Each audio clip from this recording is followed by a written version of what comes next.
Hey, moi c'est Nice et je suis ravie de vous retrouver pour cette nouvelle vidéo. Aujourd'hui on va repartir sur une recommandation en 3 œuvres et j'ai choisi de vous parler comics.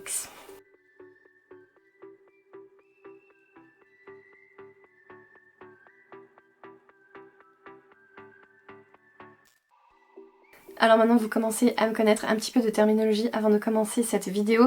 Qu'est-ce que j'entends moi par comics? Eh bien c'est tout simplement, à mon sens en tout cas, je pense que ça peut englober plus de choses, mais c'est la bande dessinée anglo-saxonne, que ce soit anglaise ou américaine. Voilà, donc des auteurs de ces deux nationalités là vont produire du comics s'ils font du graphique, et si on a un auteur, je sais pas, colombien par exemple, qui va nous faire une BD, et bien pour moi ce sera juste une BD internationale, ce ne sera pas du comics. Pourquoi j'ai envie de vous parler comics aujourd'hui? Eh bien tout simplement parce que ce genre de bande dessinée est surreprésenté au niveau des super-héros. Je pense que ça ne vous échappe pas si vous passez de temps en temps dans un rayon de bande dessinée ou autre.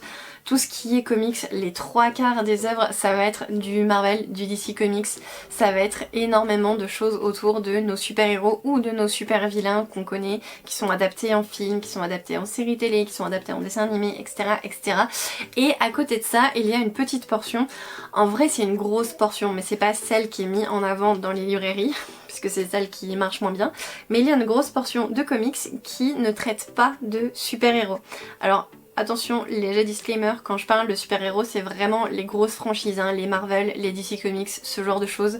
Je parle pas de personnes qui ont des pouvoirs dans tous les sens du terme, hein, puisque on va forcément avoir également dans les comics de la littérature de l'imaginaire, donc on va retrouver de la magie, on va retrouver des personnages avec des pouvoirs surhumains, mais voilà, je vous dis, pour moi les super-héros c'est vraiment ce qui est englobé dans les très très grosses franchises. Et donc ce genre que je trouve sous-représenté, vraiment pas du tout mis en valeur, et ben j'avais envie de lui donner un petit peu de light-up et aujourd'hui je vais vous présenter 3 œuvres qui sont des comics, donc 100% comics, 0% super-héros. Encore une fois, hein, si vous suivez mes dernières vidéos, je filme tout au mois d'août, donc il fait une chaleur à crever, donc bah voilà, pour la lumière, les grosses ombres, tout ça, si vous entendez j'ai un ventilateur derrière, donc désolée pour le cadre relativement inhabituel de cette vidéo.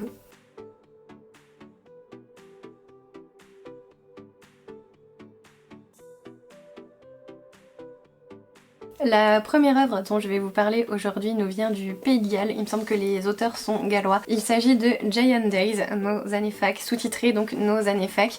Je l'ai ici dans une édition intégrale chez Aquileos, donc un tome correspond à 3 tomes originaux et la série est complète en 7 volumes. Actuellement j'ai lu les 3 premiers, il me manque encore les 4 et 5 pour compléter la collection et j'ai déjà les tomes 6 et 7 de dispo qui m'attendent bien au chaud, donc dès que j'aurai débloqué en achat les 2 tomes qui me manquent, eh bien je pourrai terminer la série. Alors sur cette série il y a forcément plusieurs auteurs, nous avons un scénariste et 2 dessinateurs ainsi que un coloriste qui ont travaillé sur le projet. Du coup, pourquoi 2 dessinateurs? Et bien tout simplement parce que le projet a commencé avec une illustratrice qui a été remplacée par une 2e illustratrice par la suite, donc ça se sent hein, sur le premier tome déjà. Les premiers chapitres sont avec une patte graphique qui est différente de celle du reste de la série. Personnellement, je préfère la touche graphique du début de la série, donc c'est vrai que j'étais un peu déçue de voir l'évolution dans ce sens-là, de voir que ça me plaisait moins. Par contre, ça reste un dessin tout à fait correct et acceptable pour une œuvre de cette envergure, et il n'y a pas de souci au niveau de la reprise des personnages, on les reconnaît tout à fait, il n'y a pas vraiment de souci. En tout cas, si vous vous lancez dans cette édition, sachez que voilà, le dessin que vous pouvez voir sur les premiers chapitres ne va pas rester comme cela. Donc au niveau des auteurs, puisque je vous en parle, on va les citer quand même, hein. Il s'agit de John Allison au scénario. Alors lui, il avait aussi fait les premières esquisses de Giant Days au dessin, et du coup il a confié son projet pour que ce soit un peu plus professionnel. À la fin de celui-ci, vous pouvez voir quelques chapitres, quelques passages que lui a dessinés tout seul. On peut voir que la qualité est un peu moindre qu'avec ses collaboratrices, et du coup voilà, pour professionnaliser un petit peu son œuvre, il a décidé de faire appel à Lisa avec 2 S, Lisa Tremaine au début, et cette dernière a été remplacée par Max Sarin, et même si elle s'appelle Max, c'est une fille. Giant Days, de quoi ça va nous parler? Eh bien nous allons suivre le quotidien de 3 étudiantes à la fac.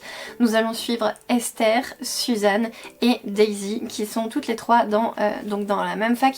Par contre elles sont dans 3 cursus différents. Nous avons Esther qui est en lettres, nous avons Suzanne qui est en médecine et Daisy qui est en archéologie, plutôt histoire archéologie, voilà. Donc elles ont un parcours qui est vraiment différent et elles habitent pas ensemble, hein, elles ont chacune leur piole au début de l'histoire et en fait par un concours de circonstances elles vont se retrouver amies, à traîner ensemble, à faire les mêmes soirées et même si nous avons 3 personnes avec 3 caractères vraiment très différents, nous avons là un petit groupe assez explosif. Autour de ces filles forcément quelques garçons vont venir graviter. Nous avons notamment McGraw qui est l'ex de Suzanne, donc qui eux deux se connaissent depuis un certain temps et voilà ils se retrouvent sur le même campus, donc c'est assez drôle de l'avoir à la fois lévité et en même temps voilà c'est McGraw. Si vous lisez, c'est McGraw, il est quand même assez charismatique et tout le monde l'apprécie. Il y en a, je me rappelle absolument plus son prénom, je suis désolée pour petit personnage qui n'est pas charismatique du coup. Mais il y a un autre garçon assez mignon qui traîne avec eux, mignon dans le sens gentil. Et lui ça va être l'amoureux éperdu d'Esther, il ferait vraiment tout pour elle. Mais Esther c'est un peu... c'est la gothique de service quoi, donc elle est très... c'est con hein, mais elle est très solaire, pour une gothique c'est très con, mais elle rayonne, elle attire beaucoup de monde et elle se rend pas forcément compte de l'impact qu'elle peut avoir sur les gens, donc voilà, le pauvre petit jeune homme va être complètement à ses pieds et elle va pas s'en rendre compte, voilà, c'est un peu bizarre. À part ça, donc du coup je vous ai présenté rapidement les personnages, je vous ai parlé un tout petit peu du caractère d'Esther, on peut parler du caractère de Suzanne. Suzanne c'est une bûcheuse, c'est une féministe, c'est une nana qui n'hésite pas à remonter ses manches pour aller envoyer quand il y a besoin d'envoyer. Et c'est quelqu'un qui est très fier. C'est pas forcément le personnage sur lequel on peut s'attacher dès le départ, hein, parce qu'elle est assez franche, elle est assez crue et brute de décoffrage quoi, enfin c'est Suzanne. Mais par contre on sent que c'est une personne qui peut mettre du temps à vous accorder sa confiance. Par contre une fois que vous l'avez c'est à la vie à la mort et Suzanne elle aura toujours vos arrières lorsque vous serez dans le pétrin. Du coup moi c'est un personnage que j'ai appris à aimer au fil des tomes, hein. Comme je vous disais là pour le moment j'ai lu que les 3 premiers tomes mais chaque tome contient 3 autres tomes donc en vrai j'en ai lu 9 quand même. Et ouais dans ce premier volume Suzanne n'est pas très intéressante, c'est à partir du volume 2 où j'ai commencé à un peu plus l'apprécier. Et pour terminer ce trio de choc nous avons donc Daisy. Daisy c'est vraiment la petite fille quoi, c'est une personne qui est très naïve, elle fait limite confiance à tout le monde de prime abord, elle est très gentille, les autres arrivent à voir un petit peu ces faiblesses là et l'exploiter malgré elle forcément puisque c'est de l'exploitation. Daisy, ouais, elle est un peu plus tête en l'air, c'est le personnage qui est à la fois resté dans l'enfance mais en même temps elle a mis un pied côté adulte et elle se retrouve un peu paumée au milieu de tout ça. Elle me fait un peu penser aussi à, vous savez, ce genre de personnages qui ont grandi sans avoir les codes de l'adolescence. Ça peut très bien être un personnage qui a fait les scouts et qui n'a jamais grandi, qui n'a jamais vu la télé avant de sortir de chez ses parents, ce genre de choses. Et du coup elle a une fraîcheur, elle a une naïveté sur le monde qui l'entoure qui est assez touchante. Mais très clairement, moi mon personnage préféré forcément c'est Esther, comme je vous disais. Elle prend toute la place sur les premiers volumes, elle prend toute la place parce que c'est un peu la diva, tout le monde va s'occuper d'elle, tout le monde va tout faire pour elle et elle s'en rend même pas compte. C'est assez drôle. Je pense que si mon chéri passe par là il va me dire mais toi t'es pareil en fait. Bon, désolée, c'est peut-être pour ça du coup qu'elle me plaît autant, sauf que moi je suis pas gothique. Voilà, à part ça, maintenant que je vous ai présenté à peu près les personnages, et bien sachez qu'il va rien se passer de très mouvementé, hein. On va vraiment suivre leur quotidien, le quotidien de 3 étudiantes, pas forcément au niveau des cours, hein. On assiste à quelques cours mais c'est vraiment très léger. On va surtout assister aux soirées étudiantes, aux tranches de vie, aux amourettes de chacune, on va voir des déménagements, des emménagements, tout ça.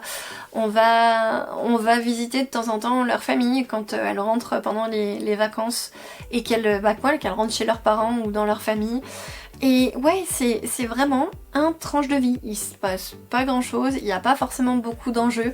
Si, il y a forcément les enjeux de est-ce qu'elles vont avoir leur année ou pas. Mais bon, vu qu'elles passent pas forcément énormément de temps en cours, ce serait peut-être pas grave si elles les avaient pas leurs années, hein.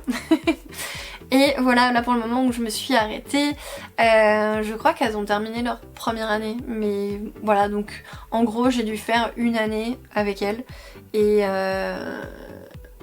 ouais, c'est ça, première année automne, après il y a hiver, après j'ai le printemps, donc j'ai dû faire à peu près une année avec elle, 3 trimestres en tout cas, et après pour la suite on va passer sur leur deuxième année de fac. Donc comme je vous disais, pas tellement d'enjeux, mais en même temps c'est une lecture assez doudou, cocooning, où voilà, on n'a pas forcément envie de se prendre la tête, pouf, bah ça y est, on sort Giant Days et moi en tout cas c'est une lecture qui me remet le smile et je ne sais absolument pas pourquoi je n'ai pas acheté la suite, tout simplement, hein, pour me débloquer. En vrai je sais pourquoi, c'est parce que ces tomes là sont à 22 € l'unité. Je pense que c'est pour ça, ils sont en hardback. Il n'y a pas de... Enfin de toute façon oui c'est de la BD, donc quasiment toutes les BD sont en hardback. Par contre la qualité est assez bonne. Là la couverture ça se voit pas forcément au reflet non plus, mais elle est tissée. C'est vraiment des ouvrages on va dire de grande qualité qui sont censés durer dans le temps. Et forcément il faut y mettre le prix. Donc bah, dès que j'ai... Si sur la fin de l'année j'ai 44 € disponibles, je pourrais m'acheter la suite. Et dernier mot, bah forcément ça a été publié par une petite maison d'édition qui est Achilleos. Ils ont pas mal de projets sur lesquels moi ça me parle, il faudrait que je me penche sur leurs autres œuvres. Pour le moment j'en ai pas des masses, je crois que j'en ai une autre. Donc de chez Achilleos j'avais également acheté Perséphone, le tournant d'Hadès, qui était un one shot, et celui-là pareil je crois qu'il était assez cher pour ce que c'est. C'était une vingtaine d'euros pour, bah là pour le coup une couverture cartonnée avec des rabats.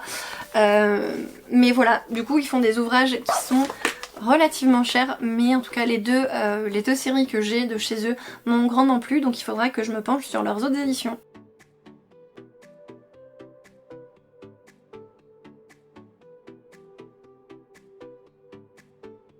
Allez, on va traverser l'Atlantique avec cette deuxième série puisque c'est une série américaine. Je vais maintenant vous parler de Saga qui nous a été livrée par Brian Vaughan et Fiona Staples. Donc Brian Vaughan c'est le scénariste et Fiona Staples c'est la dessinatrice. Saga c'est une série donc qui est publiée chez Urban je crois. Urban Comics, oui c'est ça, en France. C'est une série de SF. On va nous parler d'un couple, donc les deux personnages en couverture, qui appartiennent à deux races différentes. Alors, vous m'excuserez, je les ai lus il y a un petit moment, hein. Donc je me rappelle plus du nom des races, ni des noms du personnage, je me rappelle juste le personnage de la petite fille, elle s'appelle Hazel. Ouais, je me rappelle juste de ça.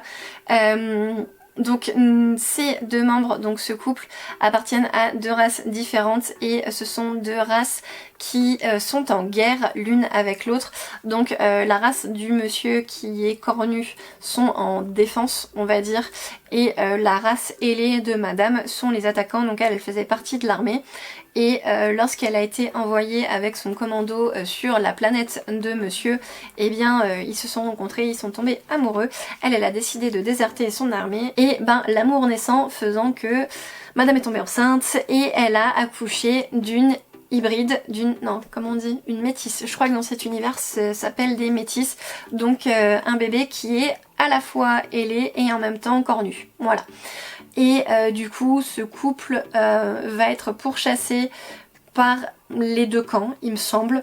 En tout cas par le camp de Madame, ça c'est sûr, puisque en plus elle a déserté, donc voilà.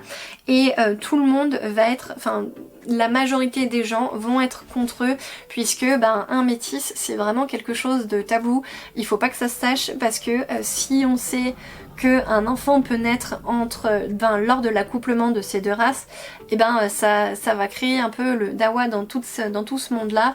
Et du coup plusieurs camps vont pouvoir aller à leur recherche, et ils ont pas mal de tueurs à gages aussi sur le dos. Voilà, là clairement on est sur une série qui envoie, une série de SF qui est bien faite, elle est super bien dessinée, hein. Je peux vous montrer quelques planches si vous voulez. Hop, en tout cas moi j'adore ce genre de coup de crayon. Voilà, et encore là on est dans le premier tome, hein, donc le style graphique évolue par la suite. Voilà, la petite maman. Et ouais, donc au contraire de Giant Days, on est vraiment sur des enjeux politiques, hein, puisque moi je vous ai raconté clairement ce qui me revient lorsque j'ai refeuilleté ce bouquin pour vous faire cette vidéo, mais on a aussi le côté vraiment politique des empires qui se font la guerre, de toute cette guerre qui est mise en place, la conquête des planètes les unes après les autres, et justement également la course-poursuite avec les tueurs à gages qui sont engagés pour chasser ce couple-là et tuer Hazel, le bébé. Donc voilà, on a plusieurs niveaux à l'intérieur de cette histoire, on a plusieurs intrigues, et au contraire il faut être assez accroché pour pouvoir poursuivre cette série. Moi je sais que j'avais beaucoup aimé, nous avons les 9 premiers tomes, il me semble que la série a été mise en pause après les 9 premiers tomes, puisque le couple d'auteurs, enfin le duo d'auteurs en avait marre de cette cadence effrénée, et il me semble qu'ils ont tout juste repris, et que là le tome 10 est sorti aux États-Unis. Je crois qu'il n'a pas encore été sorti en France, par contre du coup peut-être l'année prochaine, hein. Donc voilà, c'est une série, si jamais ça vous intéresse, elle n'est pas encore terminée pour le moment, on a 9 tomes, mais normalement la publication devrait recommencer sous peu.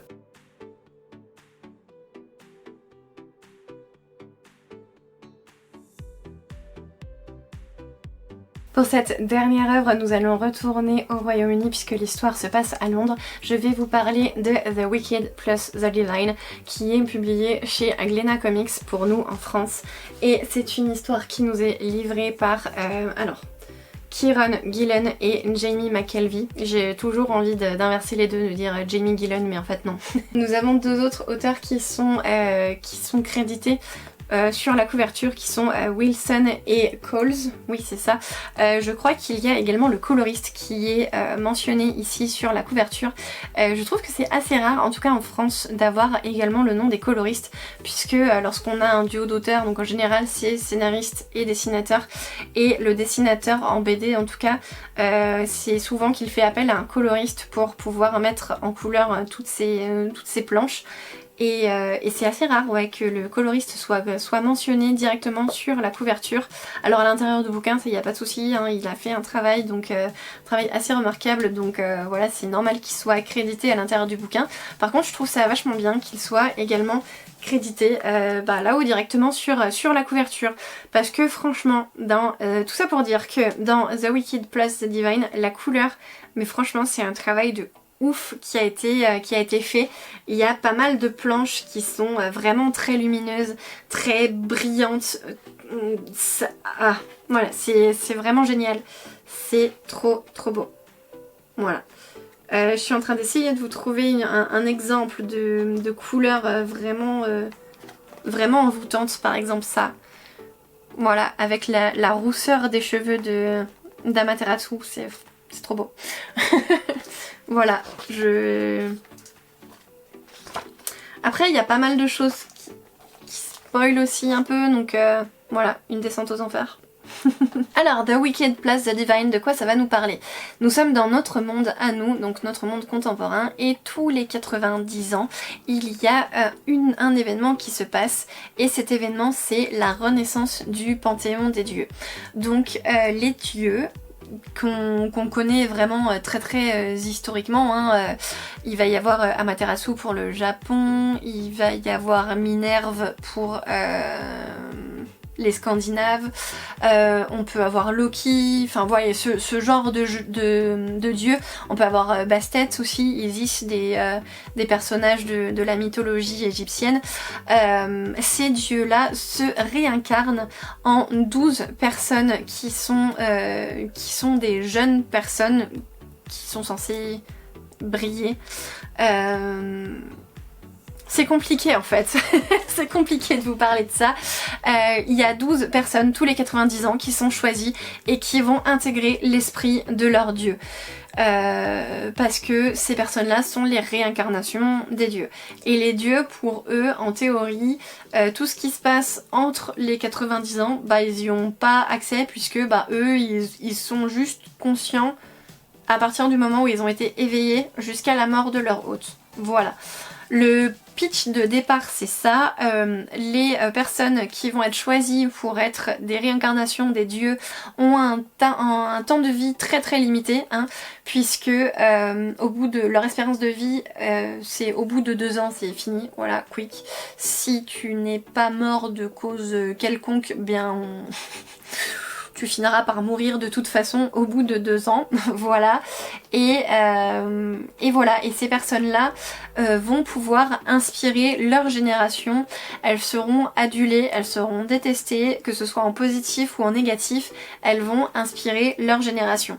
Voilà très sommairement le pitch de départ. Cette histoire-là se commence directement par la réincarnation précédente, hein, donc on a un petit peu le fin mot de la réincarnation de 90 ans dans le passé, et ensuite on va suivre le personnage de Laura qui est donc dans notre présent, je crois que c'est dans les années 2010, enfin au moment où ça a été écrit, c'était contemporain, mais bon maintenant ça a quand même 10 ans déjà. Nous allons suivre donc le personnage de Laura qui est la personne en couverture qui, alors c'est un monde où cette réincarnation là elle est connue, hein, tout le monde sait que les dieux vont choisir quelqu'un, etc. Et Laura elle a tellement envie d'être choisie que ça va être un peu une groupie des réincarnations qui ont déjà été trouvées pour sa génération à elle. Je sais pas si c'est très très clair, mais quand on va la suivre, il y a déjà certains dieux qui ont été identifiés et ces dieux-là sont devenus par exemple stars de la chanson. Et ben elle va être complètement groupie de ces personnes-là et elle va essayer de se rapprocher d'eux parce que elle a, enfin voilà, c'est vraiment ses idoles et elle a envie de faire partie de ce monde-là, mais en même temps elle est pas choisie, donc voilà, c'est un peu compliqué. Et elle va énormément souffrir. Voilà, donc au départ on va commencer avec ce personnage de Laura, va graviter autour d'elle tout un tas d'autres personnages. On a le personnage de Cassandra aussi qui est une journaliste qui elle est amie avec Laura, mais elle va suivre un peu les idoles parce qu'elle est pas forcément pour, au contraire, donc elle va faire des articles un peu pour les descendre, pour descendre cette idée de réincarnation, comme quoi c'est pas forcément une bonne chose, voilà, ce genre de choses. Et puis bah forcément on va suivre petit à petit les dieux qui sont déjà trouvés, les dieux qui sont nouvellement trouvés. On va avoir des réincarnations également qui vont se faire, puisqu'au moment où on commence, bah, les 12 n'ont pas encore été tous choisis. Donc voilà, c'est une histoire assez ouf. Et si le personnage... magnifique. Trop beau. Laura va être vraiment très très groupie de ce personnage là qui s'appelle Lucifer, qui elle est une réincarnation justement, et on le voit dans les premiers chapitres. Lucifer va subir un procès et ça va assez mal se passer pour elle, et du coup Laura va beaucoup souffrir de ce qui arrive à Lucifer. Voilà, ouais, celle-là je peux pas vous la montrer. C'est assez grand. Niveau patte graphique, moi j'adore, franchement c'est un dessin que je trouve magnifique. C'est relativement réaliste, mais c'est pas trop réaliste non plus pour me faire fuir. On a, comme je vous disais, des couleurs vraiment magnifiques. On a des personnages qui sont forts, qui sont tout en nuances. On a pas mal de problématiques qui sont... on a pas mal de représentations à l'intérieur. On a des personnages gays, on a des personnages trans, on a des personnages de couleur, hein, puisque bah, Laura elle est black. On a une rouquine en représentation rouquin.